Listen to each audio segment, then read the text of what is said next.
Okay, so now what happens after Gina's birthday is I go to Washington to Anna Paris to go stay with her because I need a vacation. And I'm there, I think it's the first or the second night, and I get a text message from Josh Teresa's. Text message is now Josh Teresa's and Nicole Baez broke up already. They were done. They broke up. Once again, that was blamed on me and Gina, but we're not going to get into that. Yeah, I think they broke up because of her birthday. We're not sure, but we think so. But anyway, fuck that. I had a text message from Josh Teresa saying Nicole is texting me and calling me, talking about you and your family, and saying that you are a low life and your family's low life and you're a motherfucker and whatever, saying a lot of shit about me. And at this time, Gina says, Amanda, I'm out of it with the whole Nicole Baez thing. I can't handle it no more. And Gina gets out. There's also word going around that I want to bust Nicole's face. Okay. I'm apparently saying that whenever I see her, I will bust her face. Now, I did say this once, but I wasn't serious. It was like when you're nervous and you just say things. Now, anyway, I get nervous. I call Josh Teresa's and I'm like, what the fuck? What happened? He tells me what happened. I get more nervous. I get the number from him and I call up. She's not answering any type of phone calls because she knows I'm looking for her and she knows Josh is looking for her. So I call up Samantha Corey's cell phone, which is not her cell phone, it's her mother's cell phone. I call up Samantha, who's Nicole's cousin, and I'm going off on Sam. What the fuck? What's going on? Why he was talking about my family? He was saying I'm a low life, my family's this, my family's that. And Samantha's like, I'm sleeping, I don't know what's going on. And then when I told her what happened, she's go, I was right there, Amanda. I don't know what you're talking about. So how she was sleeping yet she knew what I was talking about? Not good. Like, you know what? We're never gonna understand that. Sleeping with her eyes open. So, not good. And I know my father can hear every word I'm saying, but whatever. Because for some reason he's up right now. So whatever. I get Nicole on the phone. I mean, what the fuck is your problem? And I go off on her. I can't take anymore at this point. I want to kill. Me and Nicole go off on each other, but we talk about it, and we come to the conclusion that we're not mad at each other. No one ever said such words, and we give peace. Hey, you know what? You skipped this part. What?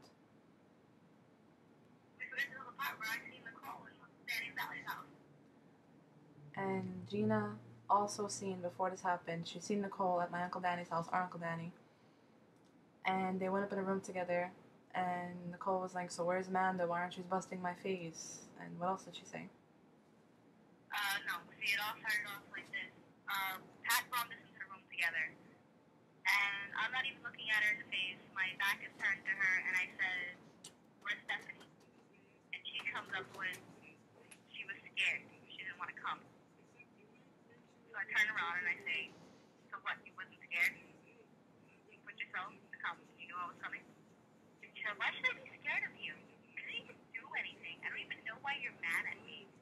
I don't even understand what I did. Why are you and Amanda freaking out? And I was like, Nicole, you're so lucky that you're in my Uncle Danny's house, because if he wasn't, I would bust your face and leave you for dead right now. And then Pat came in and had a chance to finish the rest of the argument. So, that happened prior to the phone call with Nicole. But whatever, mine and Nicole's phone call went in 10 minutes flat. And we realized that we just don't like each other and that we need to keep away. But when we see each other, I'm not going to bust her face. She's not going to bust mine. We're not going to go off on each other. We realized that... Hey, and then Nicole moves to Trenton, which is 10 minutes away from me. Anyway, so she moves to Trenton. And from now on, whenever I see her in church or at her uncle's house, I do not look at her, I do not talk to her, she doesn't look at me. We hate each other, basically. But whatever. After that, Nicole Baez kind of leaves it for a while. If you want to know the truth, she leaves the circle. Now Nicole has exited the circle. And now, me and Josh Teresa's get involved. You and Jonathan get back. Gina and Jonathan gets back together. After, how long was you and Jonathan together before you got me and Josh together?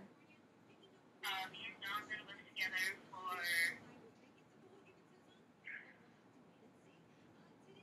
almost a month. It was like the ending of April.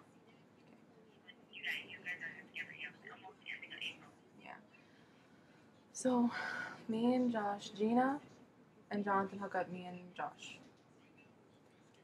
I'm iffy about the whole Josh situation because I don't see him as anything but a friend.